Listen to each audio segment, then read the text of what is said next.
বাঙালির আবেগের মাস ফেব্রুয়ারি।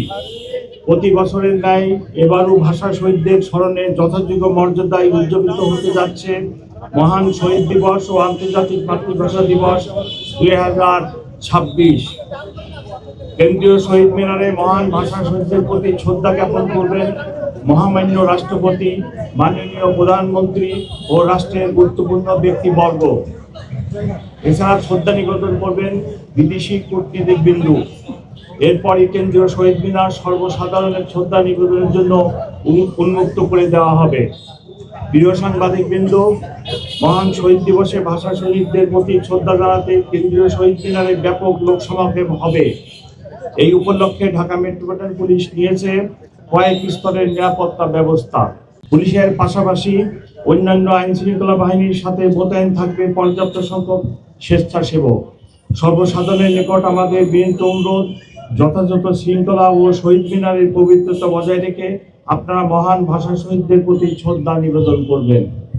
শহীদ মিনারে শ্রদ্ধা নিবেদনের জন্য পলাশীর মোড়, জগন্নাথ হল ক্রসিং, শহীদ মিনার এই রুট অনুসরণের জন্য সর্বসাধারণকে অনুরোধ করা হলো।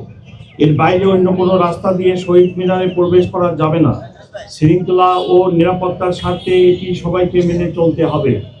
শ্রদ্ধা নিবেদন শেষে শহীদ মিনার থেকে রোমানা ক্রসিং হয়ে দোয়েল চত্বর অথবা চাঙ্কারপুল হয়ে শহীদ মিনার ত্যাগ করা যাবে। মহামান্য রাষ্ট্রপতি, মাননীয় প্রধানমন্ত্রী ও রাষ্ট্রের গুরুত্বপূর্ণ ব্যক্তিবর্গের শ্রদ্ধা নিবেদন রাত আনুমানিক 12:40 দিকে শহীদ মিনার সর্বসাধারণের জন্য উন্মুক্ত করে দেওয়া হবে। কয়েকদিন পূর্বেই অনুষ্ঠিত হয়ে গেল ত্রয়োদশ জাতীয় সংসদ নির্বাচন। আপনারা দেখেছেন অত্যন্ত সুন্দর এবং সুশৃঙ্খল পরিবেশে জনগণ ভোট কেন্দ্রে এসে ভোটাধিকার প্রয়োগ করেছেন। কোথাও কোনো নিরাপত্তা সংখ্যা ছিল না। অমর 21-এর অনুষ্ঠানেও কোনো নিরাপত্তা সংখ্যা নেই।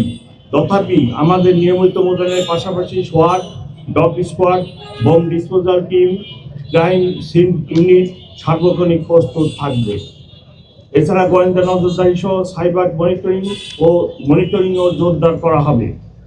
প্রিয় সাংবাদিকবৃন্দ, আপনাদের মাধ্যমে সম্মানিত নগরবাসীর নিকট আমার অনুরোধ, শহীদ মিনারে কেউ কোনো ধরনের ধারালো বস্তু বা দাহ্য পদার্থ বা বিস্ফোরক দ্রব্য নিয়ে আসার চেষ্টা করবেন না। সবাই নির্দিষ্ট রুট অনুসরণ করে শহীদ মিনারে প্রবেশ করবেন এবং নির্দিষ্ট রুট অনুসরণ করে প্রস্থান করবেন। আপনারা শ্রদ্ধা নিবেদন শেষ হলে অন্যকে সুযোগ দিন এবং শৃঙ্খলা বজায় রাখুন। প্রিয় উপস্থিতি, নিরাপত্তা ও শৃঙ্খলার স্বার্থে সন্ধ্যার পর থেকে ঢাকা বিশ্ববিদ্যালয় এলাকায় প্রবেশ পথে কিছু ডাইভারশন চালু থাকবে। ঢাকা বিশ্ববিদ্যালয় এলাকায় বসবাসকারী শিক্ষক, ছাত্র, কর্মকর্তা ও কর্মচারীগণ সেসব ট্রাফিক নির্দেশনা অনুসরণ করে আমাদের সহযোগিতা করবেন।